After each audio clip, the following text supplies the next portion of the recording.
On today's episode of Your Sexual Revolution, the podcast, I'm going to break down the real reasons you are not getting turned on by your partner and what you can do about it to rekindle that spark or recognize if maybe it's time to move on. And I know some of you are wondering what can be done to amplify the connection and intimacy in your partnership. Some of you are also wondering if you even can. My name is Amaya Shiva. I'm a sex and intimacy coach, and I help conscious men and women go from drained and frustrated in their dating and relationship lives to deeply connected with themselves, each other, and having great sex. So if this is something you're interested in your life, make sure you like this video and subscribe to my channel so you don't miss a thing. Okay, so today we're going to talk about a really important topic. And that topic is the real reasons you aren't getting turned on by your partner anymore. And this can happen pretty quickly in a relationship, or it might be years down the road. You know, inevitably, there are fluctuations in your attraction and chemistry with another person for most people. So that is normal. But when it begins to impact your relationship with your partner, like you're noticing they're very unhappy, you're noticing you're really unhappy, and for long periods of time, because you aren't connecting like you used to, like you're not having good sex anymore. You spend more time arguing than being in pleasure together, and you want to know what to do and why that's happening. Now, I can tell you as somebody who was in monogamous relationships for 20 years, practically straight, and married for 10 of those, there are some things that you need to understand about when and why this happens and what you can do about it, okay? So I want you to know that there are tools for you, and I'm going to give those to you. They are the same tools I give to my one-on-one clients, and I'm going to break them down for you today so that you can hopefully feel some hope and have greater understanding of what's actually going on, right? Because everything happens for a reason. It's not random. Like something is happening to instigate a change, especially if you were initially very attracted to your person. Okay. So one of the first reasons that people stop getting turned on by their partner is that you feel unseen and undervalued. And this goes for both men and women. Although it's historically attributed to women, right? It's like, well, you don't care about all the work I do at home is kind of the cliche, or you don't care about how hard I work, or, you know, you're not helping me with XYZ. And what happens as a result is you start to carry unspoken resentment. Now, if you're familiar with the Gottman, there's a term called a bid. And your bid is what you do to get attention in a relationship, whether it is good attention or bad attention. And sometimes we shut ourselves off sexually and romantically to a partner if we don't feel like our value is being seen. Like if you don't feel like your person is very present with you and understanding you, you will shut down emotionally and then sexually. So it's really important to recognize when you are starting to carry resentment. And here's how you do it. The way you know you're carrying resentment is if you're saying negative things about your partner in your mind. Real talk. And this is also a big clue that it's time to speak your truth. It's time to express a need, right? I use this not only in romantic relationships, but with friendships and business partnerships. Like if I notice that I am feeling unhappy with someone and I'm thinking negatively about them, or a text comes and I'm like I have some kind of not happy response, this is the signal. Oh, there's something I haven't said. And notice that I take responsibility, right? And you also get to take self-responsibility. I don't recommend doing things like, oh, well, they're doing XYZ, so no wonder I'm upset. because that's putting all of your power onto the other person, right? It's really important to take ownership and say, oh, I notice I'm having this experience. And since I don't actually want to be an angry, critical person, it's probably a good idea if I express what that is to the other person, right?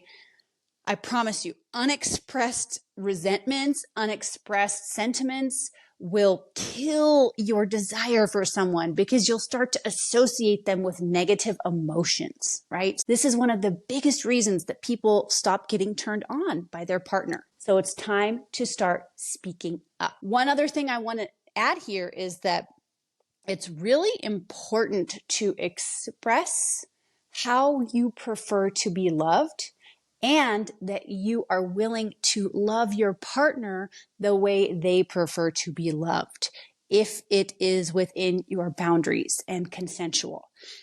And what I mean by this, say, for example, say your partner's love language is acts of service. And so like they're bringing you food whenever they come home from work. Maybe you work from home, they're in the office, or, they're putting the dishes away and helping with the laundry. But your love language is words of affirmation. And all you want is to be told how beautiful you are, how smart you are, and how you're appreciated for your hard work. So it's really important to understand, are you speaking the other person's love language? If not, how can you better love your person by doing that? Okay. So this next reason that you aren't getting turned on by your partner is a pretty sensitive one. And it's not one that I've heard talked about often. And that's why I think it's really important to address. And that is, your partner's body may have changed, right? Yes, we are all going through the aging process. This is factual. And when we're with people who all of a sudden go through dramatic physical changes, like they gain a bunch of weight, and I'm not talking about pregnancy or something like that. I mean, when it's really long-standing, like if you started dating someone who was very fit, you're attracted to athletic people, and then all of a sudden your partner stops working out. Maybe they're depressed, maybe they lost their job, or maybe they just got too busy and they put on a bunch of weight, and all of a sudden you don't feel that same desire anymore. What are you supposed to do about that, right? Without coming across like a total shallow asshole? Well, I think you get to be honest, and in a non-judgmental, non-shaming way. And it's going to be a hard thing to say, but if it's the truth, and if your partner getting back into healthy habits could really be the impetus for you starting to have great sex again, or if you personally are the one who's fallen out of shape and you taking care of your temple could really ignite more passion and connection in your relationship, not only by giving you a physique that you feel good and healthy in, but by giving you healthy habits that inspire a healthy libido, right? If you exercise regularly, you're more likely to maintain a healthy sex drive throughout life, then this is a real opportunity. And in American culture, where people are very, very sensitive about weight and body shaming, and to ignore your biology and ignore a truth and treat your partner like a victim incapable of hearing your truth, instead of recognizing that they are in fact empowered. And especially if you offer a support system like, hey, how can I help you? Right? How can I support you? Can we join the gym together? Do you need to, would you like to go work out with your friends? Like, what's something that would feel really good to you? And be honest about what you're experiencing, right? Like, I'm noticing I'm not feeling the same attraction to your body that I did before. And I say that with so much love because I want to feel that. And it would feel really great if together we could get healthy. So I hope this is landing for someone, because I know a lot of people out there struggle with this, and they struggle with communicating it. And instead of doing anything about it, they just get resentful or shut that part of themselves down. You don't need to do that, right? There are alternatives. So what's another reason that people stop getting turned on by their partner and that leads to you no longer connecting and having good sex? You might actually be physically unwell or going through hormonal changes. So if you are dealing with chronic stress, chronic fatigue, chronic indigestion, poor quality diet that makes you exhausted, there is a very good chance that your libido will shut down as a result. Because here's the truth. The reason sex drive leaves people quickly when their health deteriorates is because they are not in a physical condition to be procreating and carrying a child or having children. And your biology is very intelligent. Your body is highly intelligent and it knows that. And so it's like, well, we need to take sex off the table until we are well. So if that's you, if you are actually physically unwell, you're dealing with an illness, you have endometriosis, who knows? There's so many things that could be happening. It's important to honor that while simultaneously acknowledging that your partner might be experiencing unmet needs. And if it really goes on for a long time, having an open and honest discussion about what is sustainable for you and for them. You know, I went through this myself. So for many, many years, I had a lot of health issues. I was exhausted and just like did not want to have sex. And my partner took it very, very personally, understandably so. And it really had a heavy toll on our relationship. It's part of why we ended up divorcing, amongst other reasons. But there were also other things happening, which I'm going to talk about next, that were also at play. So if that is you, you get to honor yourself and have conversations with your partner about their needs and creative ways you can fulfill them if this is a temporary situation, or be honest about long term. Like, what is that going to look like for you and them if there's a mismatch? Now, I think there are a lot of ways that you can meet your needs, your partner can get their needs met, that may not match with mainstream society's ideas. And it doesn't have to be genital penetration with other people, but it can be that if that's something that's in alignment for you and them. Because sometimes at the end of the day, what people really want is a partnership more than a sexual relationship. And sometimes the person you're in partnership with cannot give you the sexual relationship you need. So you get to have those conversations, and that doesn't mean you have to break up, although it might mean that. So what's another big reason that people stop getting turned on by their partners? Well, honestly, it's because people don't express their true desires, or their partners don't like to play a certain way with them, or they think they don't like to play a certain way with them.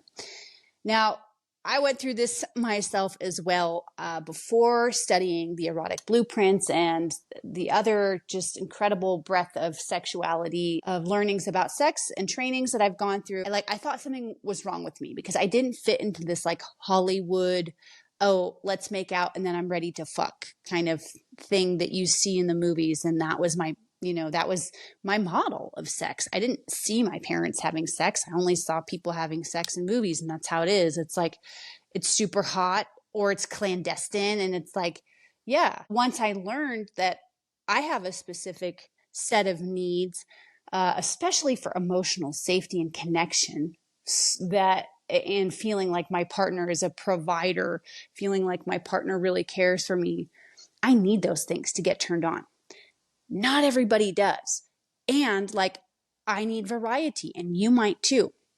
So if you're kinky, if you're sensual, if you're sexual, if you're a shapeshifter, all of these types have different approaches that really support them opening up their arrows.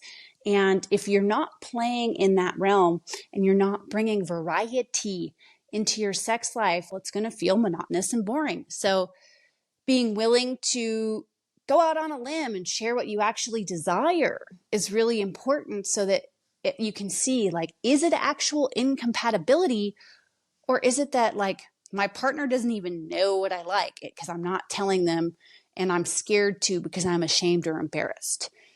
And that's how I was for a really long time before I did this work. I was ashamed. I felt uncomfortable. I was like, what if people think I'm weird?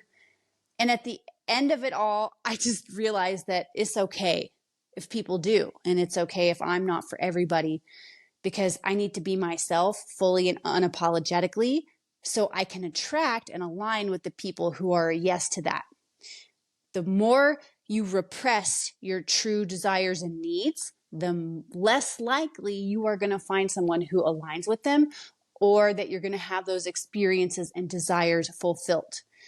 Now, that doesn't mean you need to start with all of it all at once. And this is something I talk about in another one of my episodes. When we're asking partners to try new things with us, it's really helpful to do it in small chunks. So say that you have this elaborate fantasy that like you're a stewardess and you're going to seduce the captain while the first mate is like sleeping in the cockpit or something like that. And you have this whole scene planned out, and your partner's like never done acting or role playing, is kind of shy. You present this big scenario to them and they're like, whoa, like I can't do that. Here's how you deal with that. Break it down into 3 minutes as part of the 3-minute game, right? So what you can say is, hey, for 3 minutes, I'd love to pretend like you're a captain on an airplane and I'm your stewardess and I'm going to seduce you. And you can lay out the scenario. And 3 minutes, like 3 minutes is not a big deal. And they can say, okay, sure, like, I'll try it for 3 minutes. It's important that we help people have safe levels of entry for different kinds of exploration, instead of just like dumping a 20-gallon bucket of cold water on their head and expecting them to just like be totally calm, right? So I'm a big fan of incremental experimentation. Right? It's very safe. It helps people feel safe. It helps your partner feel safe. It helps you feel safe. So that being said, say you have gone through this list, if you've tried all these things and you still aren't feeling like you've had success, and you want to know, well, how can I know if I should stay with this person? And I'm going to tell you right now, I cannot answer that for you. That is a question that you get to ask yourself and that you get to have honest conversations about with your partner. Because if you respected them enough to love them at one point, you can respect them and love them enough to be honest about your needs now, right? I hope this episode was really useful for you. If you are feeling stuck in your partnership or your marriage and you do really want to make it work, and you don't know how to do these things on your own, like maybe some of these things in this list are resonating, but you're feeling overwhelmed, like how do we even begin? I've got you. All you have to do is go into the comments section of this video on YouTube. There is a link to an application to book a free 30-minute call with me. This is only for people who are committed to this work, not just vaguely curious, but for people who are really like, yes, this is of high value in my life to experience powerful connection, to be able to express myself freely and fully, and to find fulfillment with my partner. So thank you so much for listening.